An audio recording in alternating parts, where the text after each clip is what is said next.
This big guy right here is a California juniper that I picked up at the Pacific Bonsai Expo last year in 2024.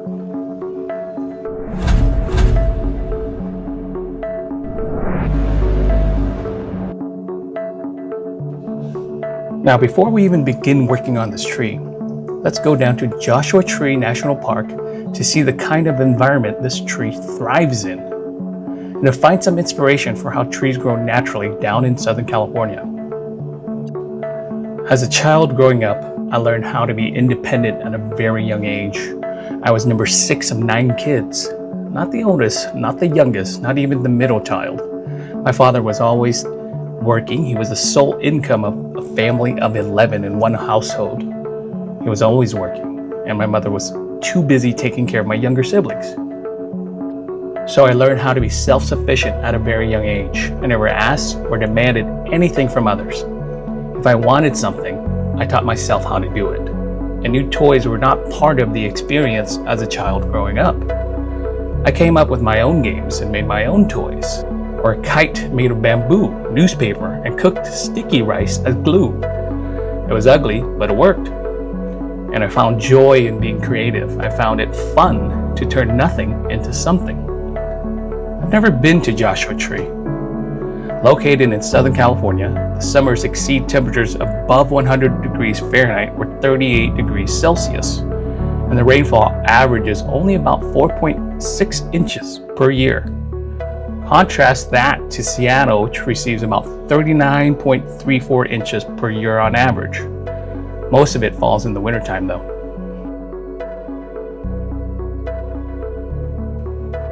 Even with such little rainfall, it amazes me to see the flora out in the desert.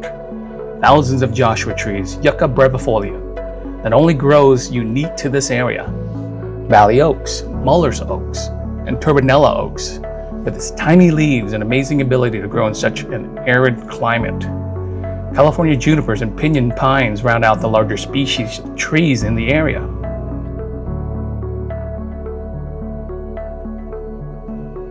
This is a valley oak, and it somehow managed to grow wedged in between these two rocks. Doesn't it inspire you to possibly do a oak root over rock?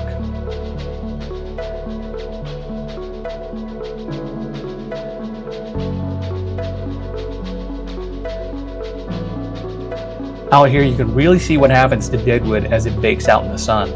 Once the outer bark peels away with the blowing sands and the heat of the sun and the holes created by the termites, the deadwood here shows very interesting character.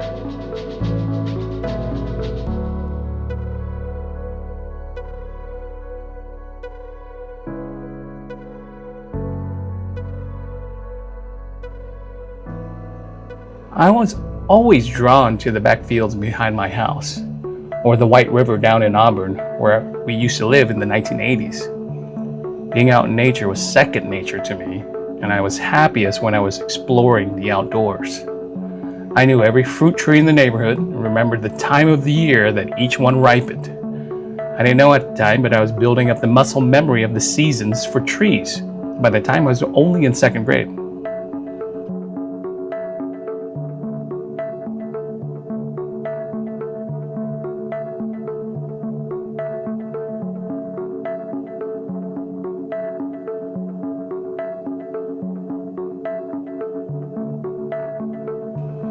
I like doing these field studies to better understand how different species should be cultivated and how they should look and develop in nature.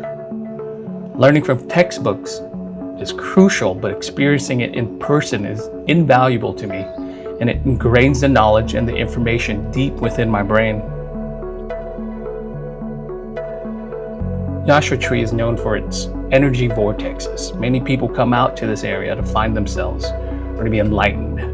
I'm not sure if it had any effect on me, but the trip to Joshua Tree has inspired me to take on my love of bonsai to the next level.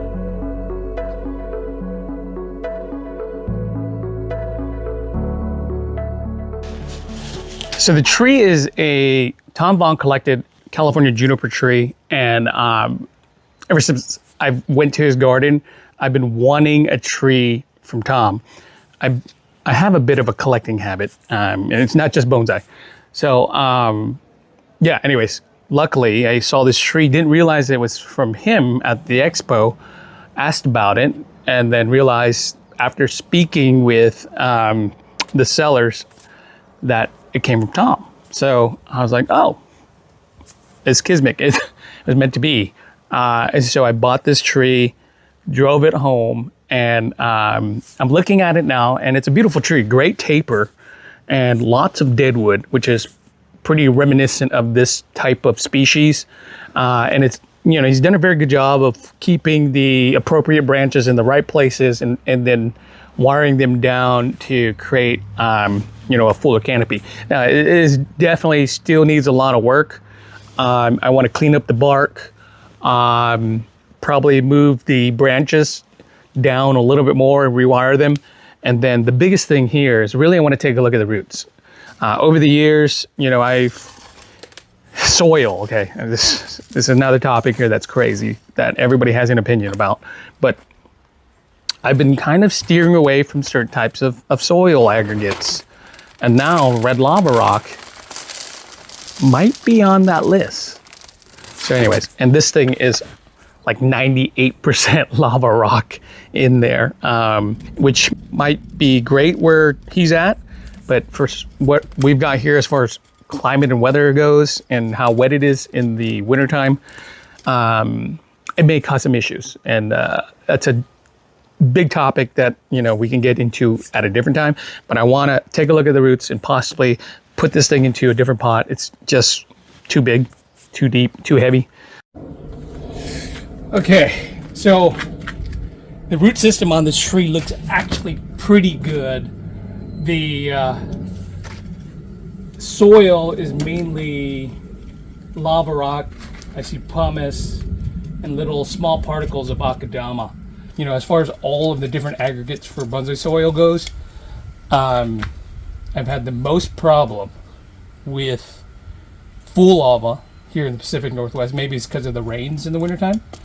And then I've had problems with 100% akadama, especially the soft stuff. Now, maybe you can get away with the hard akadama for a little bit longer, but it works really well for summertime, but we need something that's a lot better draining and holds less water in the wintertime. And so, yeah, the P&W is very unique that way. We have extremely wet winters and extremely dry summers, and you need something to counterbalance both. And so, yeah, this thing did have some really tight soil around the root base and very little percolation. So I went through with a screwdriver and basically poked a bunch of different holes to aerate the soil a little bit more, because a bonsai pot with very little percolation is a death sentence in the wintertime for most trees here.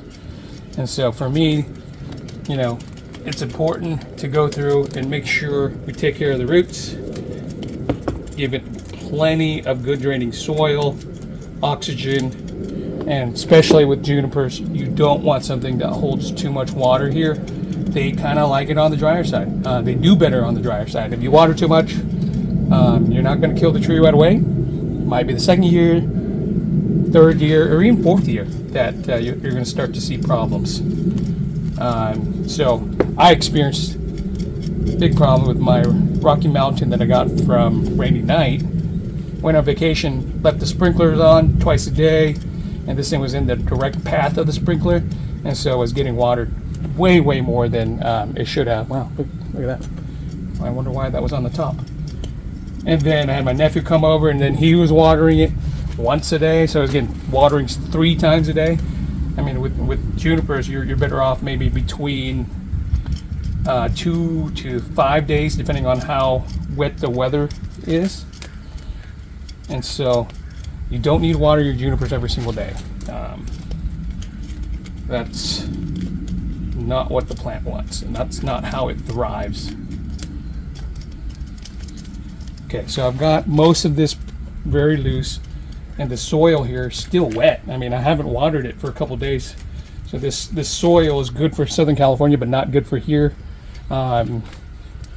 So if it's wet, that just means that I might, you know, see no issues in the first year, but it's like I said, second, third, fourth year, that's when you start to see the problems with junipers with wet feet. So yeah, there's lots of these. Anyways, I'm going to work on this, put it in a smaller pot.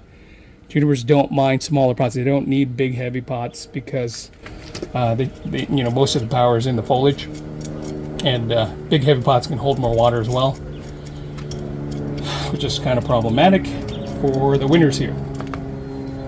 So in the winter, I actually took a skirt and covered the pot so that way only a little bit of rain got through, and I put it underneath the overhang of the roof, so which gets less rain, and I think that really protected the tree from our winters here. I know at the Pacific Bonsai Museum they actually keep the trees covered from the rains in the wintertime just to make sure they don't get too wet. And so the root system is really good. There's no reason this thing needs to be in such a giant pot. And so I'm going to pick out something nice. I'm not trying to bare root this thing. I'm really just trying to work out, you know, some of the wetter components of the soil and most of the lava. See the sheen underneath here, this root ball, I'm going to keep all of that intact. And it's really, really wet actually, which is not ideal. Not ideal at all. And with junipers, you don't have to repot junipers early like you do maples and other species. You can go into May with junipers and it's okay. I mean, if it's really hot, and this I'm speaking for the Pacific Northwest, not for, you know, all the hotter climates like in Southern California, Texas, or New Mexico, any of those hotter regions in the south. So yeah, this is a little bit too wet. I'm going to go with pumice, maybe 10% akadama, and just you know, a little tiny bit of lava, not enough to create any issues. Plus lava is freaking heavy.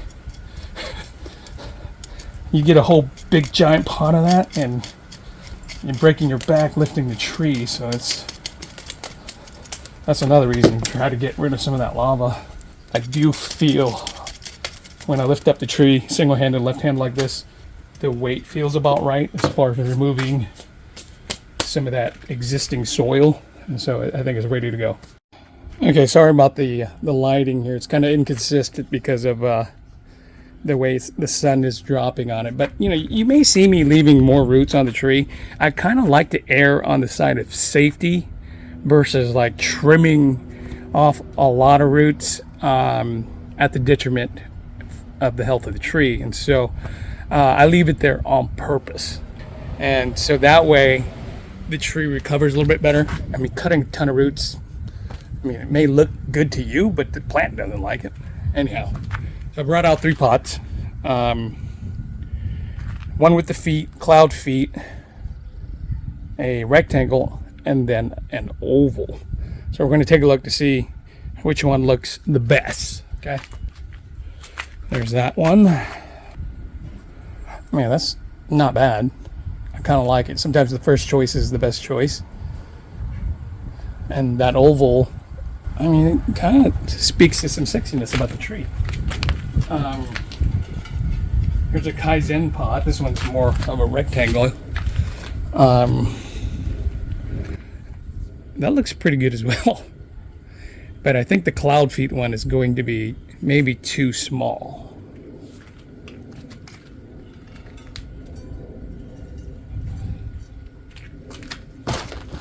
Yeah, that looks ridiculous. And I may go with a rectangle, but slightly lower profile. So let's pull out another one. Okay, so here's one slightly lower profile. Now, the base of the trunk is pretty powerful. Oh yeah, I think that might work actually. I think that might work. Should I go a little deeper? You know, usually if you go by the standards of pot size of tree, you know, the base of the trunk should be similar to the height of the pot. But I like this look too, actually. I do. We're gonna go with this guy. Yeah, that works. Beautiful. All right, I'm going to show you my little quick tip here. I always, you know, like to work smarter and not harder as far as developing these little tie-ins for the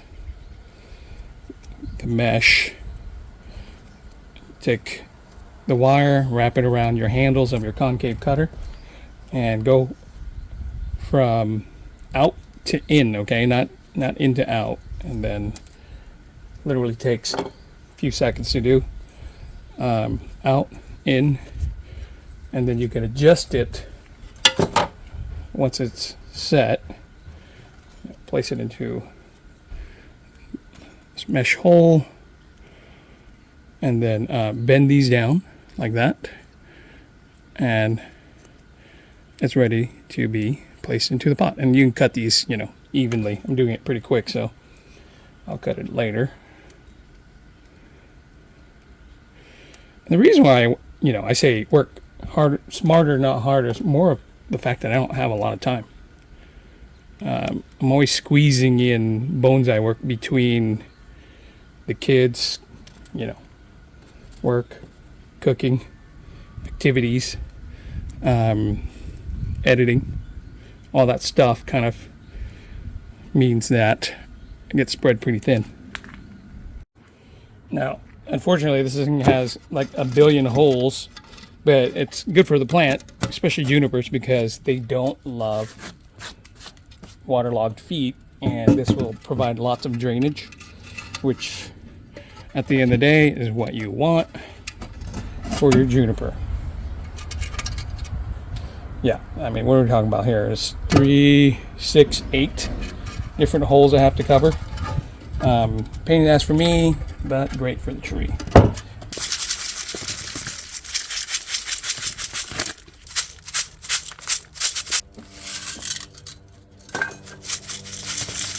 Okay, so this is the mix. A lot more coarse on the first run.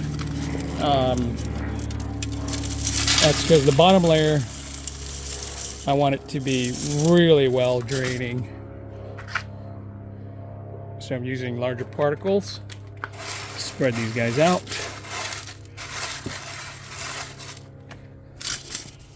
Get a little bit more of a mound towards the middle. In goes the tree. I'm going to change the angle of the tree a little bit. So I'm going to go with a little bit of a twist this way, a rotation that way. And yeah. Okay, I am going to cut some of these roots that are overhanging the sides of the pot. Hate to do it, but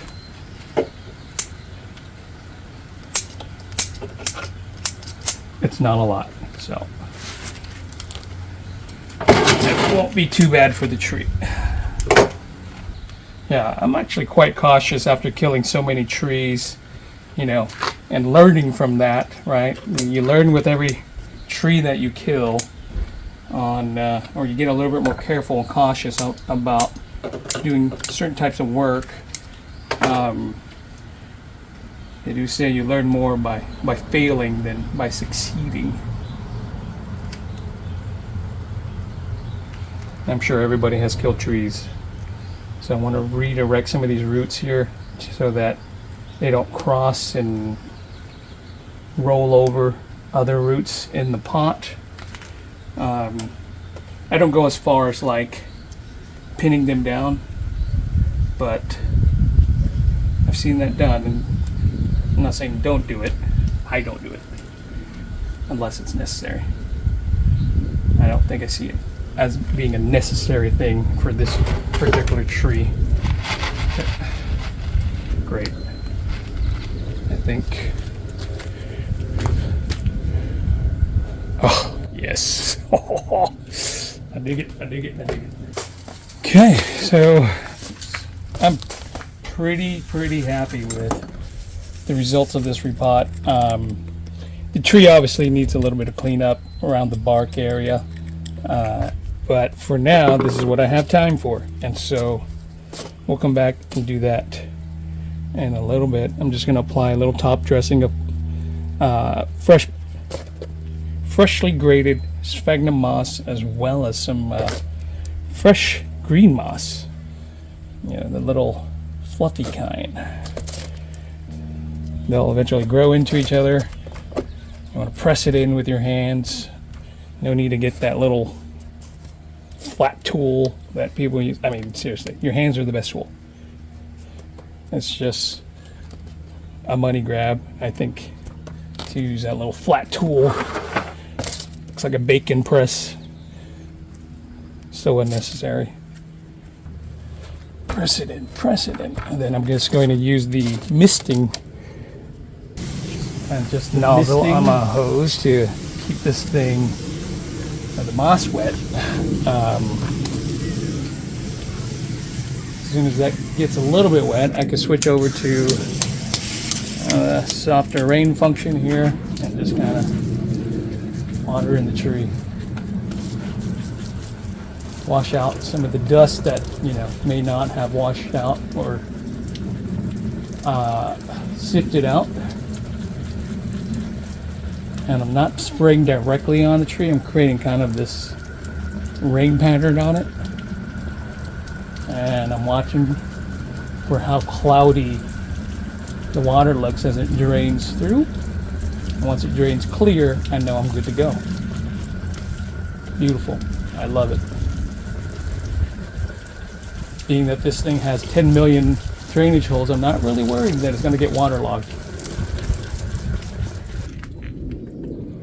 Awesome. I absolutely love it. So what I'll do next is now, when I have time, I will go through, clean up the bark, give it a nice little sheen. And these guys don't clean up like juniper shimpakus or kishus do. They're a little bit rougher, and they're not as red. They're a little bit more burgundy, dark brown. But yeah, the tree's looking good.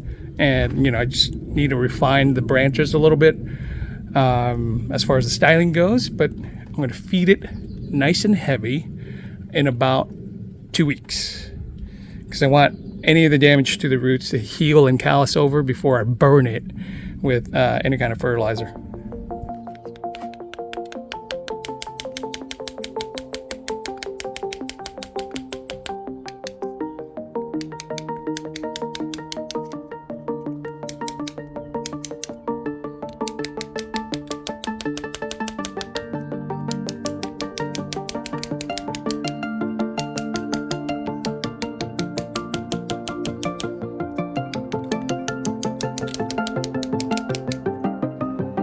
After evaluating the tree, I identified the lower gin to conflict with the overall composition of the tree. It was too blocky and interfered with the flow of the nabari. So I decided to whittle it down, which improved the nabari as well as kept that live vein from being girdled in the future.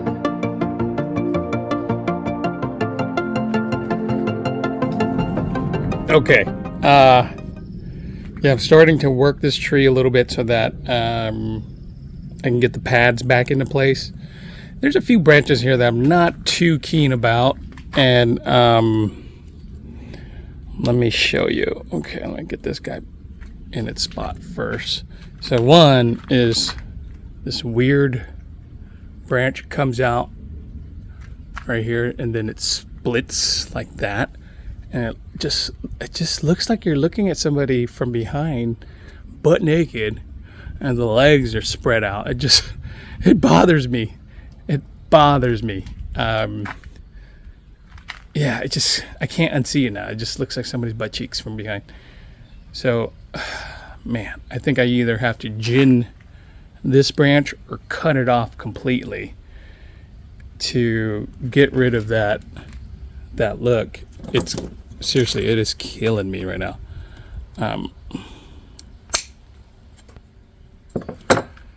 So yeah, do I cut it or do I gin it?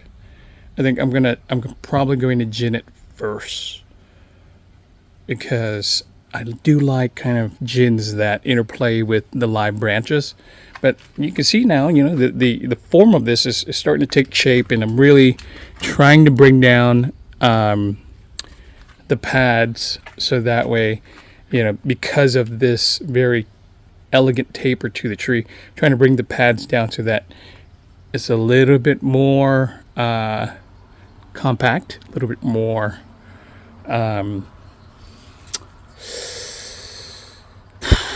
I dare say feminine. And yeah, anyways,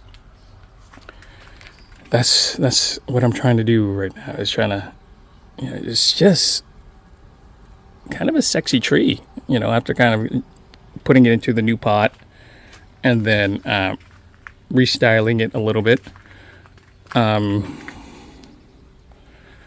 So yeah, I don't think I need that branch, and I think I might prefer the negative space in there, so I'm just, damn it, I'm just gonna cut it. Yeah, I think I'm just going to cut that and gin it. I can't keep looking at the butt cheeks. Yep, it's gonna happen. Bye-bye, butt cheeks. Okay, and then I have to gin it, so that way, you know, I get rid of the butt cheeks look.